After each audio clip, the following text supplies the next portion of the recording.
Mwongeye kwirirwa.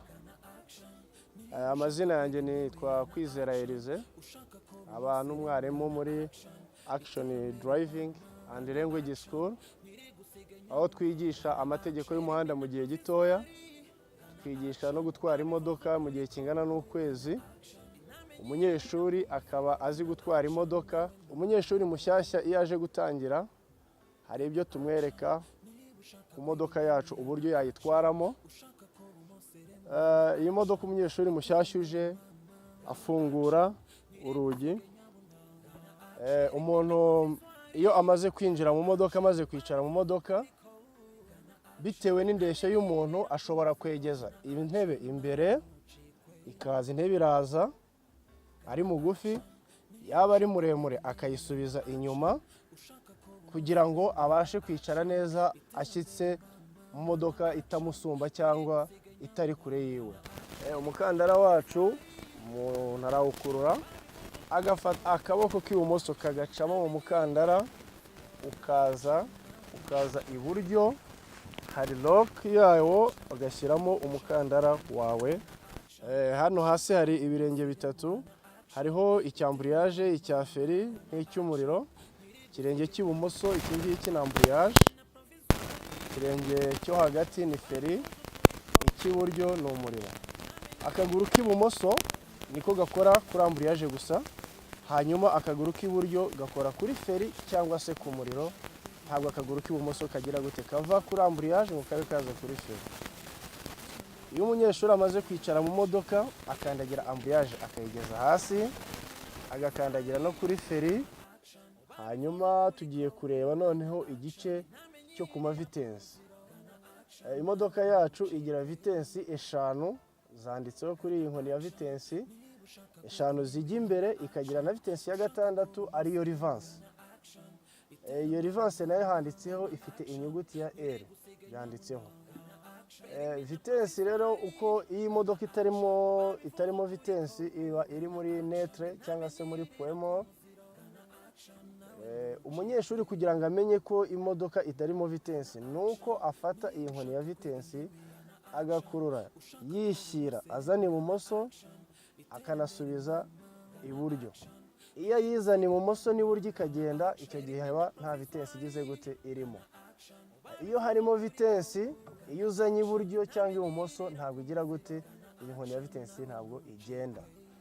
Tugiye kureba uburyo umuntu ashyiramo vitensi ya mbere. Vitensi ya mbere iri ibumoso ariko imbere, uriyegereza ukasunika ujyana imbere. Iyi ni vitensi ya mbere. Vitensi ya kabiri uriyegereza, warangiza ukamanura ukageza hasi. Iyi ni vitensi ya kabiri. Vitensi ya gatatu woroshyamo ikiganza, warangiza ukazamura woroheje, igera muri netre, warangiza ugakomeza uzamura imbere. Iyi ni gatatu. Vitensi ya kane iri munsi ya gatatu, naho umanura direct, nta hantu ugize gute ukase. Iyo ujya gushyira muri vitensi ya gatanu, ugaruka hagati, ugatambika iburyo, ukazamura imbere. Iyo ni vitensi ya gatanu. Iyo ujya gushyiramo vitensi yo gusubira inyuma, iteka ryose vitensi yo gusubira inyuma tuyishyiramo ari uko duhagaze. Iyo tumaze guhagarara, tugaruka muri poemo, muri netre, tugasunika tujyana iburyo, tukamanura inyuma. Vitensi yo gusubira inyuma ikaba igize gute, ikaba igiyemo. Iki ni igice cy'iki cyo ku mavitensi. Tumaze kubona amavitensi uburyo bayakoresha, tugiye kureba na feriyamu uburyo ikora n'akamaro kayo. Feriyamu ni feri y'ukuboko, ikora iyo ushaka guhagarara igihe kirekire cyangwa se n'ikinyabiziga igihe ugisize kigize gute kitaka, niho ushyiramo feriyamu. Iyo kameze gutya, iki gihe feriyamu iba irimo.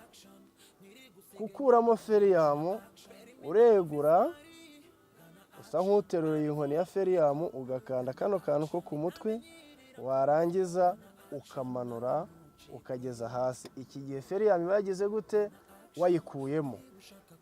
iyo ugiye gushyiramo feriyamu ntabwo wongera gukanda kano kantu, uzamura ya nkoni ya feriyamu udakanze umutwe wawe, feriyamu ikagira gute ikajyamo.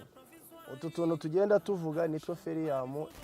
Imodoka yacu iyo ugiye kuyatsa ushyiramo kontake biri hano muri lock, ugakata bwa mbere ikaza muri access, ukageza bwa kabiri ikaza muri on, imodoka yacu ukaba uyicanye, ugasitatinga imodoka yawe ukarekura.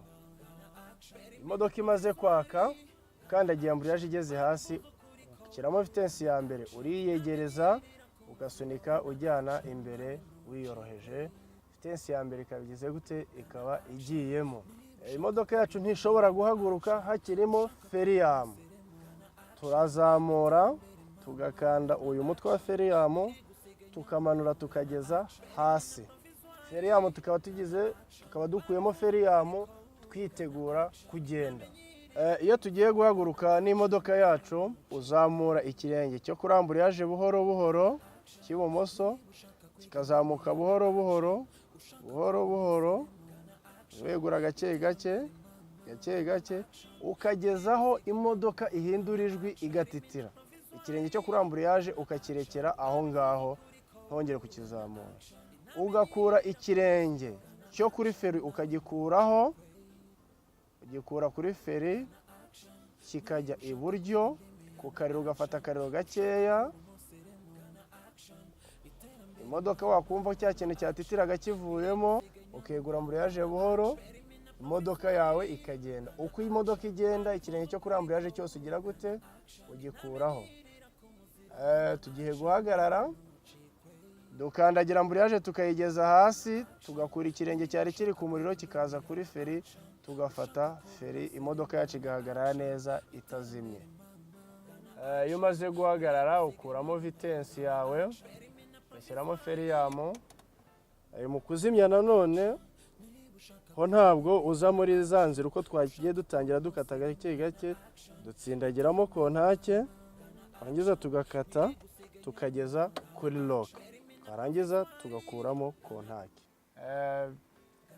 Urabona ko kwiga imodoka ari byiza, ni byiza kandi biroroshye. Mu gihe kingana n'ukwezi umunyeshuri aba azi gutwara imodoka neza. Ibyo nta handi hantu wabisanga uretse muri Action Driving and Language School.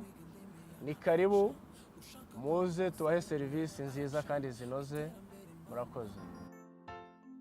Gana Action, niba ushaka kwiga indimi Gana Action, ushaka kuba umusirimu Gana Action, iterambere mama Gana Action, ntiri gusiga nyabuna Gana Action, permis na provisoire Gana Action, ubabivuze ukuri ko Gana Action, intamenyirira ku muziro Gana Action, nawe ntucikwe Gana Action, va ku giti dore ishuri Action Driving and Language School.